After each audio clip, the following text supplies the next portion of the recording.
So ఇందాక చెప్పినట్టుగానే dengue, malaria ఇవన్నీ దోమల నుంచి మనకి దోమ కాటుతో వచ్చేవి. సో దోమలు మనకి బ్రీడింగ్ అయ్యేది ఇట్లా నిలవ ఉన్న నీళ్ళ దగ్గర, స్టాగ్నేటెడ్ వాటర్తో. అవి మనం అవాయిడ్ చేయాలి. నీళ్లు పూల్ అవ్వకుండా ప్లాన్ చేసుకోవాలి. డ్రైన్స్ అవన్నీ క్లీన్గా ఉండేటట్టుగా మన ఏరియాలో అంతా నీట్గా ఉందా లేదా అనేది చూసుకోవాలి.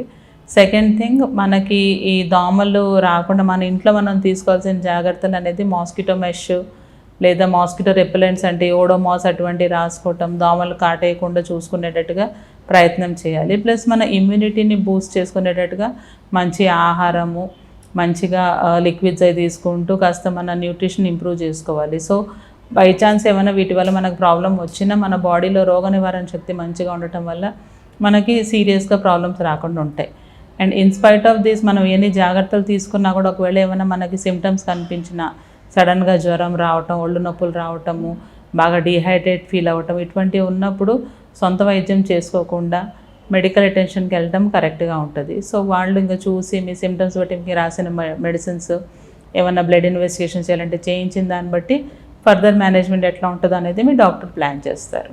సో ఇమ్యూనిటీ పెంచుకోవటానికి అనేది ఈ టైంలో, ఈ సీజన్లో మనకి ఇన్ఫెక్షన్స్ వచ్చే రిస్క్ ఎక్కువ ఉంటుంది కాబట్టి మనం కొంచెం మంచి న్యూట్రిషియస్ డైట్ తీసుకోవాలి. ఫ్రూట్స్, కొంచెం జ్యూసెస్, కోకోనట్ వాటరు అండ్ మంచి ఆహారం, అన్ని వెజిటబుల్స్. అంటే మనకి తీసుకునే ఫుడ్ అనేది విటమిన్స్లో బాగా రిచ్గా ఉండాలి.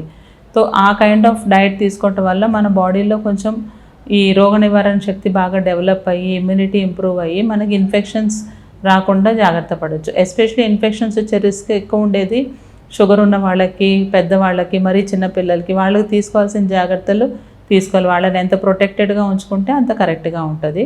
సో దట్ వాళ్ళ రెసిస్టెన్స్ కొంచెం లోవర్ సైడ్లో ఉండటం వల్ల త్వరగా వాళ్ళకి ఇన్ఫెక్షన్స్ ఓకే ఛాన్సెస్ ఉంటాయి. కాబట్టి ఆ పాపులేషన్ని మనం ఎక్కువ కేర్గా చూసుకోవాలి.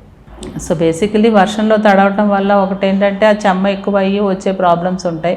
ప్లస్ ఈ సీజన్లో ఉన్న హ్యూమిడిటీకి, సన్లైట్ సరిగా ఉండకపోవటం వల్ల వచ్చే ఈ హ్యూమిడిటీ వల్ల కొంచెం మనకి వైరసెస్ అవన్నీ కూడా ఎక్కువ వచ్చే ఛాన్సెస్ ఉంటాయి.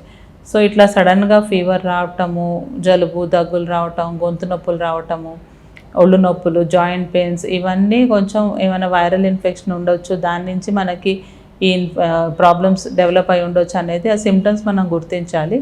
అండ్ అటువంటి ఏమైనా ఉన్నప్పుడు సొంత వైద్యం చేసుకోకుండా ఇందాక నేను చెప్పినట్టుగా కంపల్సరీ మెడికల్ అటెన్షన్కి వెళ్ళి వాళ్ళ అడ్వైస్ ప్రకారంగానే ట్రీట్మెంట్ అనేది కంటిన్యూ చేసుకోవాలి.